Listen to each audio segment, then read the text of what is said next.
Thanks for tuning in. I'm Chris with Chris's Tech Tips. Today we're going to go ahead and service this Polaris Sportsman 450. Now after a hard day's ride like the one you just saw, you'll definitely want to keep up on your maintenance schedule and make sure this thing's fresh and ready to go. So let's get into that.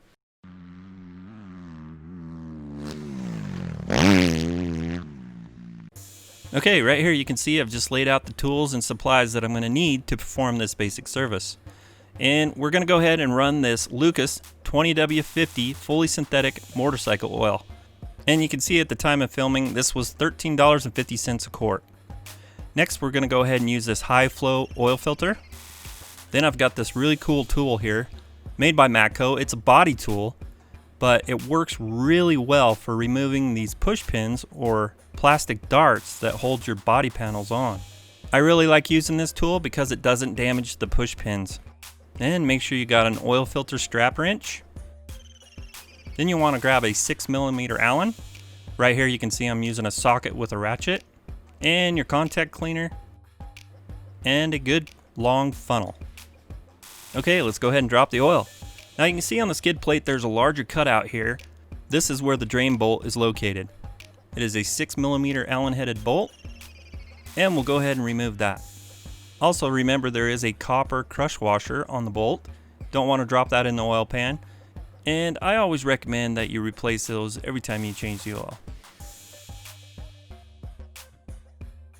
And you can see right here that copper crush washer actually stuck to the bottom of the motor.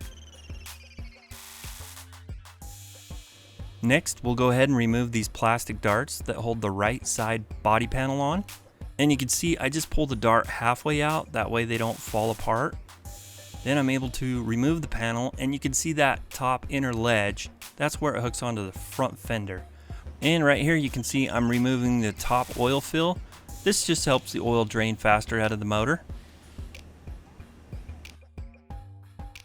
And right here we're just going to remove the right lower panel. And this will reveal the oil dipstick. Alright, next up, let's go ahead and remove the oil filter. It's located at the front bottom of the motor, right behind the battery.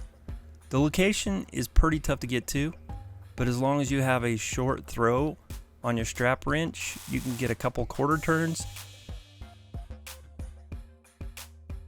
I always like to write the date on the oil filter, that way you can just take a quick glance and know when you last changed it.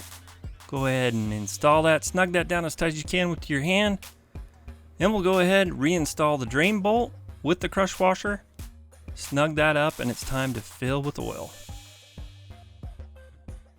Now we're ready to add oil. You can see I'm adding a quart of oil at the top of the oil fill.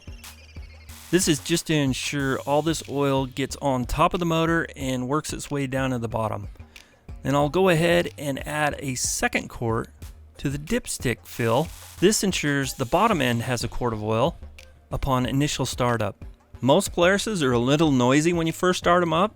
I did a video on a Razor 1000 service a while back. If you haven't seen that, make sure you check that out as well.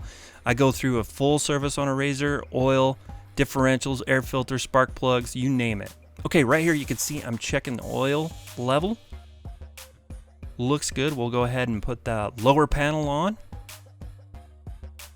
Then we'll go ahead and put the upper panel on. And every once in a while you get those push darts that stick on you. I just take a dead blow and just pop it right into place.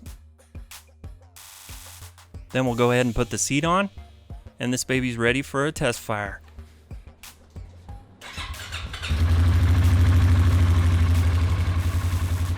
Now I just want to reset the service light. You want to hold the mode button down for 5 or 10 seconds. It'll go to the options, then you just want to skip through until you hit to the service interval. Then I go ahead and click mode again until it flashes, and then I always set it back to 50 hours. And I'll hit mode again. It'll quit flashing, and then you can cycle to exit, hit mode, and cycle back to your service interval, and it'll be reset to 50 hours. There you go. Thanks so much for tuning in. Hopefully you guys learned something from this video. I'd like to give a huge shout out to my wife, who was behind the camera for the first time helping me shoot this video. I thought she did an excellent job. Also, I got to give another shout out to my son Ryder. who helped me with all my video capture and computer issues. He's got his own Twitch channel. You need to jump over there and check him out. It's FluxGG. I've also got a new Suzuki DRZ 400 video coming out. Make sure you smash that subscribe button on the link below and give me a thumbs up because that helps my channel grow. We'll catch you in the next one. See ya.